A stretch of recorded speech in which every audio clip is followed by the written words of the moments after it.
Well, hello. I can't believe I'm getting on here. I can't seem to get a regular video for the life of me. So I guess I'll just say that maybe I can do one once every 6 weeks, 8 weeks, and the odds of me being able to build a channel like this is probably next to nothing.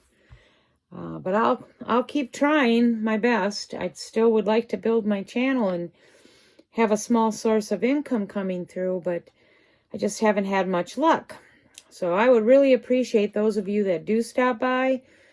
If you would please share my channel and spread it. And, my story about living with stage 4 cancer is I think it would be helpful to a lot of people. There's a lot of people living with this out there, and I just completed year 14, so I am in the beginning of my 15th year, all stage 4. To say the last 2 years has been a challenge is an understatement, and that's part of a big reason why my inconsistency is really inconsistent. Seems like I had a good patch when I started this channel. I was able to stay pretty consistent. It's been 2 years now, I believe. But the last year has just been one thing after another, and I just can't do it. So here I am. I'm going to update you all. And again, I beg of you, please share my channel, spread it out there. Help me grow this thing.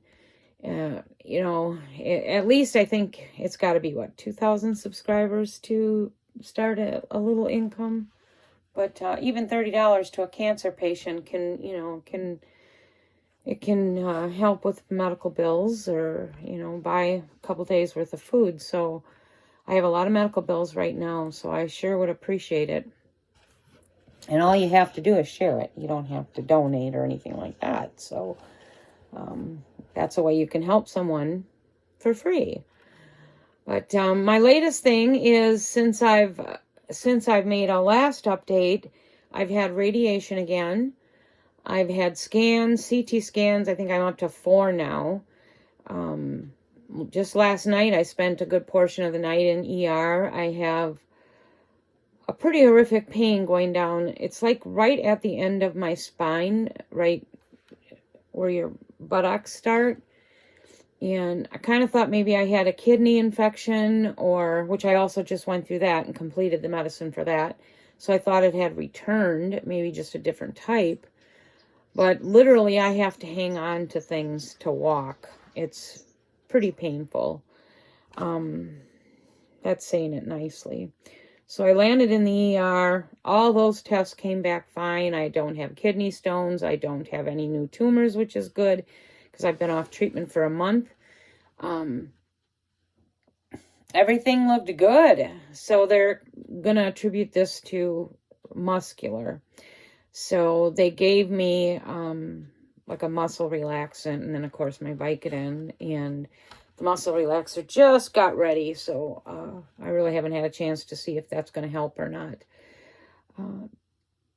I do feel really glad that there were no new tumors, because being off a treatment for a month is a little nerve-wracking. If you remember, my last treatment was Foslodex. That's 2 shots in your butt, 1 in each butt cheek. That did absolutely nothing for me. I grew a new tumor on my sixth rib, and then I have one in my right knee that was growing into the knee bones. So they radiated that, and while that is feeling better, I never have any pain from the rib. So I was kind of surprised that I even had that. And they really were not too keen on radiating that one because it's too close to the lung and the heart, which I'm fine with because I have no pain there. I wouldn't even know I had a tumor there. So I stopped the Foslodex, and the last time I saw my oncologist, he was going to research into what he is hoping he can find a less invasive treatment, still in the hormone family, hopefully a pill. I see him Tuesday, so I will be hopefully updated with that. If not, I'll be beside myself, because even though I like this break from treatment, you get nervous, because you know, things can play in there. So hopefully Tuesday I'll have a treatment that is not very invasive and easy to tolerate. This will be my 4th treatment in 14 years. So between like having UTIs and just this back pain, which has been about a week, and then just I had COVID. I had radiation again, which this time my body tolerated the radiation pretty well. It was only 1 treatment, but it was a high dose. But still, I didn't get any of the reactions I had last time other than, you know, the fatigue. COVID was pretty debilitating. That took me about 8 to 9 days. They don't do anything for COVID anymore, so you just got to kind of work through that on your own. So all I did was rest and vaporize, and I tried Mucinex, but that didn't even help. So after 1 dose, I was like, I'm not even going to deal with this. So I went through COVID just dealing. A part of me feels like my immune system is tanking on me because I've got so much going on, but yet I also seem to be handling these things fairly well, you know, breezing through them. It's not fun, but, you know, I'm not like excruciating suffering. I'm resting a lot, but that's about it. Definitely feel like since this started 2 years ago with the radiation and the sepsis, like I've been just battling. You know, I've gotten periods. When I started this channel was one of them. I've gotten periods where I've felt really decent. And, you know, then I'm out there living. I'm out, you know, enjoying the park and taking rides. I went to the beach once this spring and enjoyed that. I guess that's probably it, you know, family and making candles and making jewelry. And so that's what I do when I feel well. And I just haven't made it back here. So I'm doing that today. And like I said, I'd really like to make a video a week, but it just seems like I can't do it. And so it is what it is. But for anyone living with stage 4 cancer or any other, you know, illness that is not curable and you're going to live with it your lifespan, you know, still share my channel because we all have things in common, like never-ending doctor appointments, never-ending not feeling well. I get so tired of laying in bed. The one thing change we did is we sold our love seat. We had a love seat that had the recliners with the hump in the middle, so you couldn't lay on it. And since I'm laying so much, I feel like God blessed me. I sold that for a fairly decent price. And then I picked up a brand new love seat off of Facebook Marketplace. And after I sold my other one, I basically paid $25 for a brand new love seat that I can lay on. It's deep, it's thick, it's warm and furry. So I'm really loving that. I can lay in my living room now instead of always in my bedroom. That was really starting to wear thin on me. I mean, talk about getting depressed when you're always in your bed. I already live in a tiny space, so, you know, being out in the living area is nice because we have it facing our patio doors now, so I can look outside. You know, I can help him with recipes. I can just be in a different space, which is such a blessing. So I did do that this summer, and that happened to correlate with a time when I was feeling pretty decent, and it was in August, and it was hot, so we were able to take a ride. And then the couple that we bought this from was a couple our age, lived in the country, had a beautiful property. It was brand new. They had bought a brand new living room set, and after they got it home, they decided the love seat was just too much for their space. So they sold the love seat and kept the sofa and chair, I believe. So it was brand new. So for $25, I am blessed.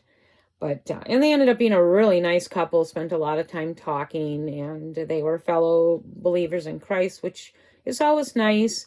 The gentleman had this really weird contraption in his garage, and it looked like something that you could fly. And so I couldn't get out of my car because I couldn't really walk at that time very well. So my husband ended up asking him, you know, is that a contraption that you can fly? And it sure was. And it fits 2 people. I can't remember how it runs, but I believe it could go up to like 4,000 feet up. And never would I ever do that. And my husband said he wouldn't even do it. But it was pretty cool. And he explained how it worked and let him sit in it and stuff. And man, that was pretty cool. I've never seen anything like it.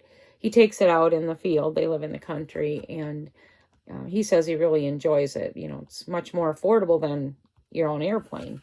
And safer, I guess, too. Still, if you crash, it's not good. So, summer is now over at the park. They have closed up the RV park. Water was shut off 2 days ago, so we are all prepped and ready for winter. I'm a little bit down. I always get down at this time of year. Everybody leaves. There's only maybe 7 or 8 that stay in the park. And, well, summer can get on your last nerve, surely, with, you know, kids on their scooters and not paying attention and loud golf carts and music all night and stuff. I do kind of miss the signs of life, is like I like to call it, you know. So it's very quiet now. It's very quiet. They're wrapping up, cleaning up the park. So there's still maintenance around and stuff. But like I said, there's, in a park of over 500 and some sites, we're down to about 7 or 8 people that stay. So it's very, very quiet. Once I adapt to that, which I do, you know, then all of a sudden spring comes and everybody returns. So I've got to learn to enjoy the peace that you have at this time of year. It's no different than living in the country. If you were in the country on an acre, even an acre or a half acre of land, you're by yourself. So we have deer, rackers, possums, plenty of deer. And of course I have my ferals. So, you know, that really fills my heart. So, and I have a couple ferals that like to come in. They're already acting like, oh my God, it's 40 below zero, and they're clawing at the door to get in. And I do let them in, but it's exhausting because it's in, out, in, out. They're so spoiled. And, so that's it for that. I've been making a ton of jewelry. I'm back to making candles because the candle shed is closed down for the winter and everything is packed away.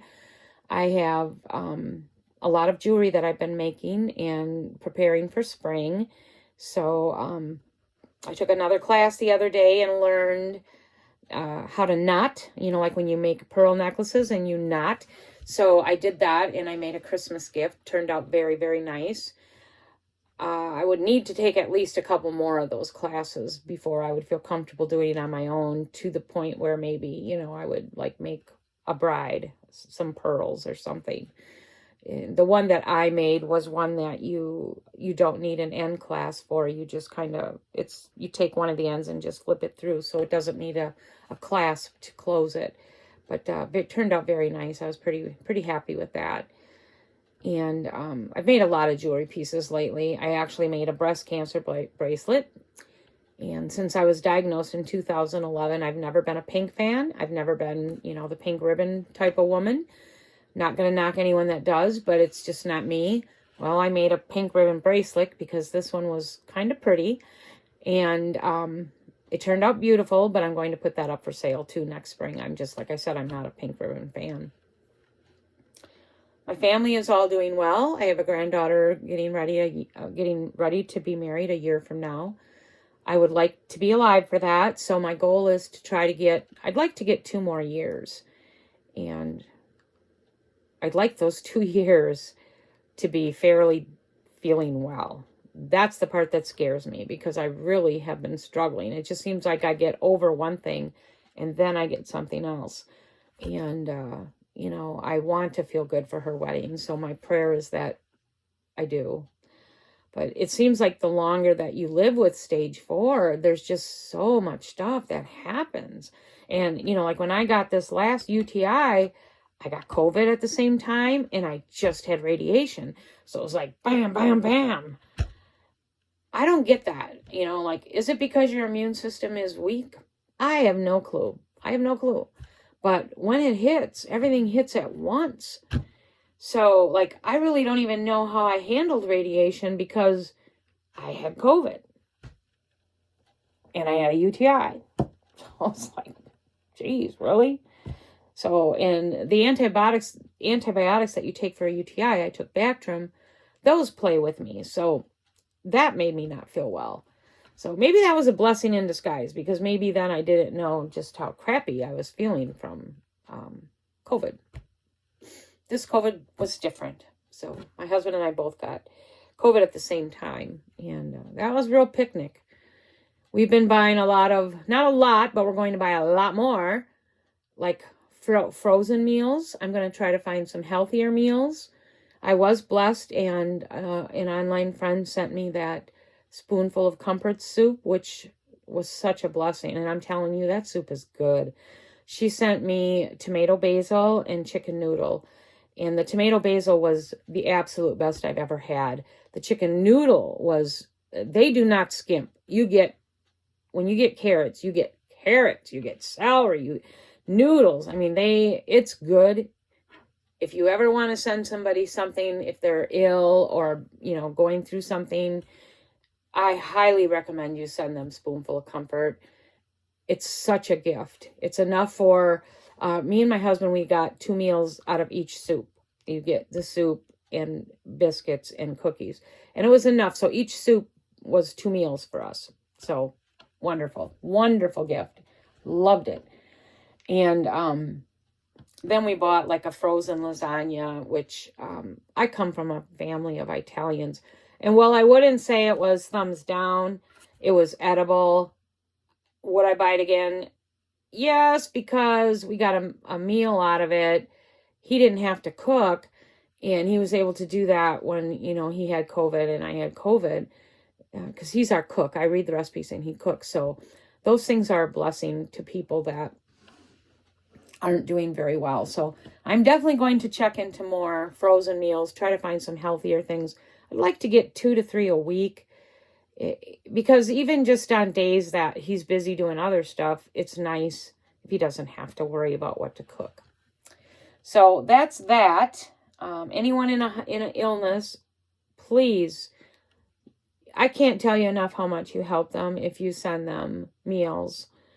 You just drop off a meal, or like I said, send the Spoonful of Comfort. It's just such a gift when you don't have to cook and worry about cooking and then cleaning up. We were just able to throw the soup containers away. We were just able to throw the lasagna container away, and we eat on paper plates.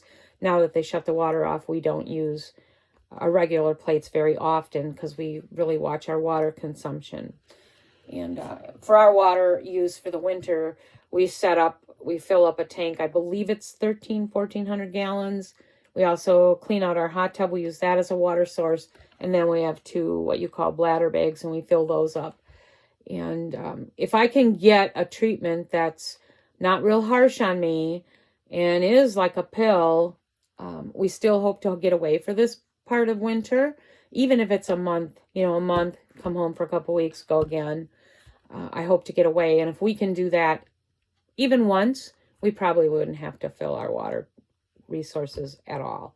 So, hoping that goes, because, well, he doesn't mind. I still like that, he doesn't have to do anymore. I mean, he's 68 years old, and so seems to be fairly healthy, but still, I can't help. So I don't like to see him struggle any more than he has to. But, so that's really it. That's my life lately. Like I said, I've had some good days, maybe even a week or 2. I did make it down to Racine quite a bit this summer. My goal was once a month, and I think I've done that. I like to go once a month, stay in a hotel room for a couple days, and visit family. It's important to me to try to see family. So I'm past the point of, what effort do they make? I'm done with all that. If you want to see them, you just got to make the effort. Like I said, I don't go every week, but I try to go once a month. And I'm encouraging Greg to do that too, like alternate. 1 month he sees his side, and 1 month I see my side. I have to say, one of the things in my life, if I could go back and change, I would never have left Racine. As much as I didn't like Racine, and we both had some bad experiences there that catapulted us to leave.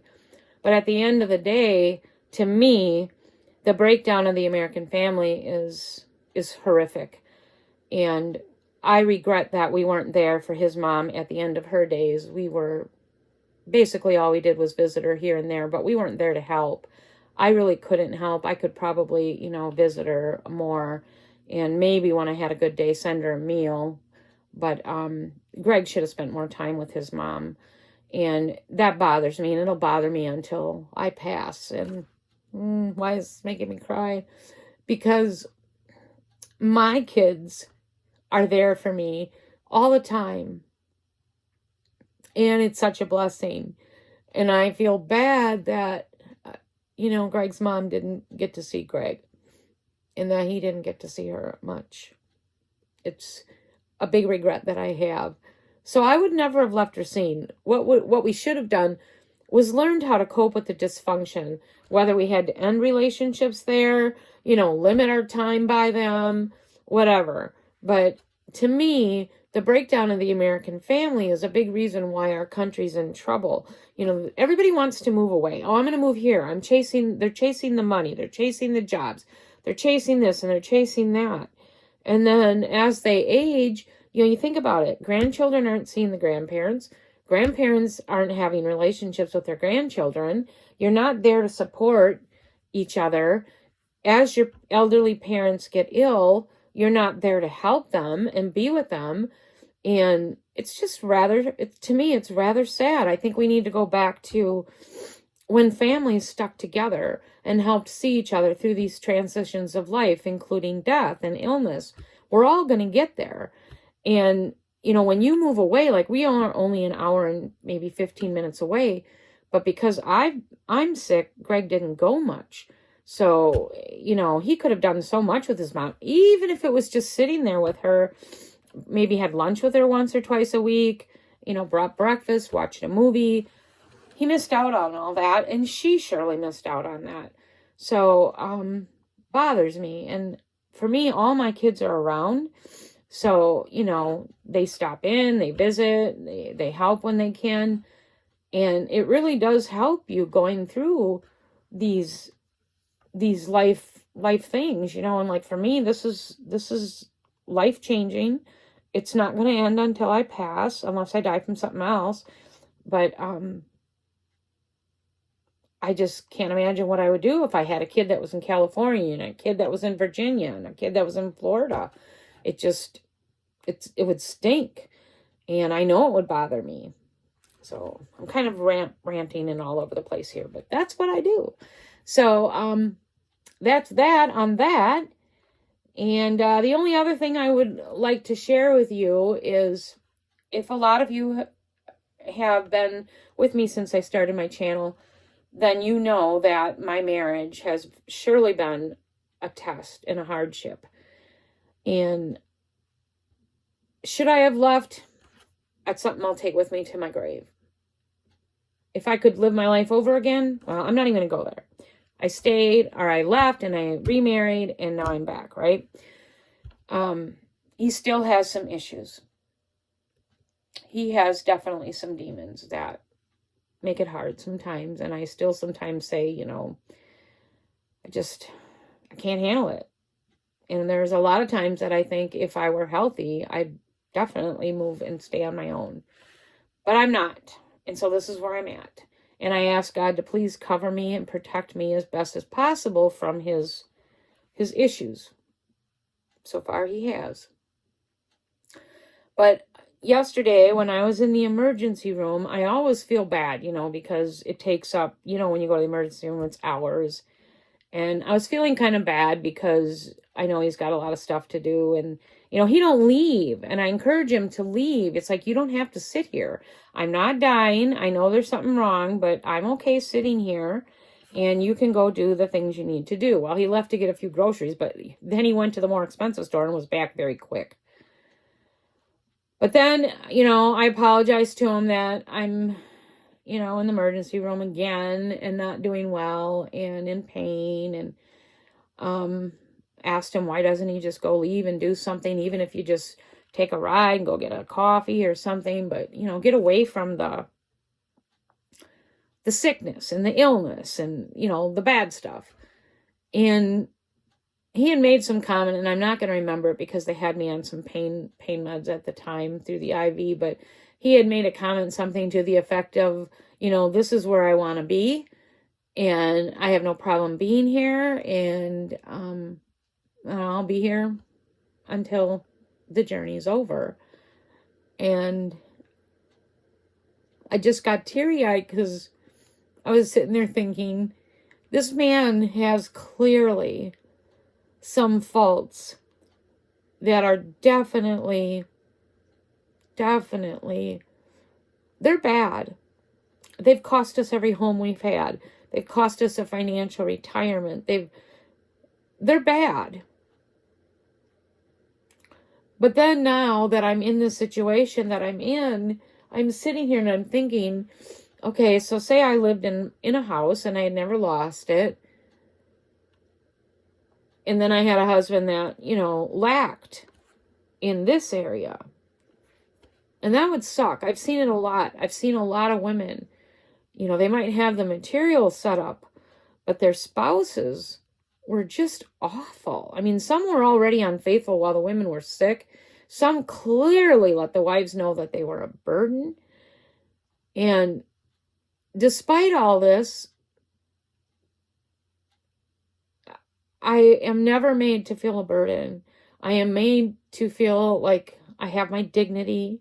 Like when I had that UTI, this is graphic, but I wet my pants so much and so often, I didn't make it to the bathroom. And one time he had to wash every rug and mop the floor and then go take all my laundry to get washed.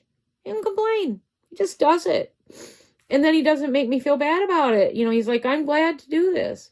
And I'm sitting there thinking, my gosh, who wants to wash a bunch of urine-soaked clothing and rugs and floors? And he does. And like I said, I end up feeling like I'm keeping my dignity through all this. And I'll tell you, that's hard, because when you can't control your bodily functions and you're just an absolute mess, or you're vomiting, or your nose is running 45,000 times a day and you've got to get Kleenex. And like when I was going through COVID, one night I even woke him up just to get me something cold to drink, because I couldn't drink water anymore. I needed something cold. And there is never a complaint. Never. At the very least, when this is over and I am finally laying on my deathbed, I can say 100% that I was allowed to live this journey with 100% dignity intact and genuinely properly cared for, to the point where, if I need to be washed, he washes me. If I need to be changed, he changes me. And I don't know how many people can say that with their spouse. And so what, I guess what I'm trying to say is, I wish that the financial stuff had never happened, and I wish that I had never lost my homes, especially my one dream home. But overall, I have a nice roof over my head. It's not where I thought I'd end up being, but it's nice. It's comfortable. I can get around in it pretty well. And thank God for it right now, because with this pain that I'm going through, and even the UTI, it's hard enough to make it from my bedroom to the bathroom in this tiny house. So can you imagine if I was in a 2,500 square foot house? Oh my God. And he had to clean all that while I'm running to the restroom. So I have to look at the positives. And when this is all over, like I said, when the day has come that I really am leaving, I will be, well, I am already very grateful that he excels in that. Didn't excel financially and was not a bright man in that area. But in the other areas, I mean, what counts more? Having a big, beautiful home that I can't navigate, and which we probably would have still had to sell anyway, because when you have these life-altering illnesses, you can't afford this stuff. It would have just took us longer to collapse, but we still would have collapsed, because he couldn't work either, because he had his heart attack and he hasn't been right. So either way, we would have lost lost our home. And, you know, selling it would have been better. And we could have used those proceeds maybe to get into something different or use it to save. But it just would have taken us longer to collapse. That's the only thing. But you still would collapse. I think we can complete our life where we're at. Because it's pretty affordable. So, anyway, I think I covered everything I want to cover in this video. And I will try my hardest to get back here sooner. I can't promise anymore. Like I said, I'm at a point now where I'm going to say I'm going to try my best to do once a month. Please share my videos. Please help me spread this so that I can gain some more people. It doesn't have to be cancer. They can be living with any type of illness. We still can get ideas and bounce off of each other how we handle these life-changing illnesses. You know, if somebody has other resources that, you know, for me, the biggest resource would be if somebody knows of like a meal place, or I know Ford used to they would donate 1 week a year to breast cancer patients, and it came from, oh my gosh, I can't remember the name of that place. It was some food, but it was shipped to your house, and it was a week's worth of meals, and they were all, every ingredient was included. It was all under 30 minutes of prep, and it was wonderful food. I don't believe Ford is doing that anymore, but if anybody knows of anything else, that's probably my biggest request, is help with, you know, the meals. I know there's Lasagna Love. I have not had great luck with that in my area, to be honest. I think I've done it 3 times, and the first lady was wonderful and did a great job. I think the second lady was okay too. The third lady, it was a complete disaster, and I know they try, but it was such a bad experience that I didn't sign up for it again. And I don't want to get into it because, again, someone is doing the best they can, but it was just not a good experience. And I'm grateful for anything. So, but that's it. So if anybody knows anything like, you know, with food help, that would be great. And, you know, our tips for when you have muscular pains and you literally, it hurts. I mean, it hurts. I do lay on a heating blanket. I will be getting my muscle relaxant pills today, so we'll see how that goes. And I am still taking Vicodin even for that. Otherwise, I think that's it. I'm so glad I could check in with you all. And I will try my best to get back sooner. And please, leave me comments, anybody that stops by, how you are doing, how I can pray for you if you have any needs. And I will do my best to get back here soon. See you then.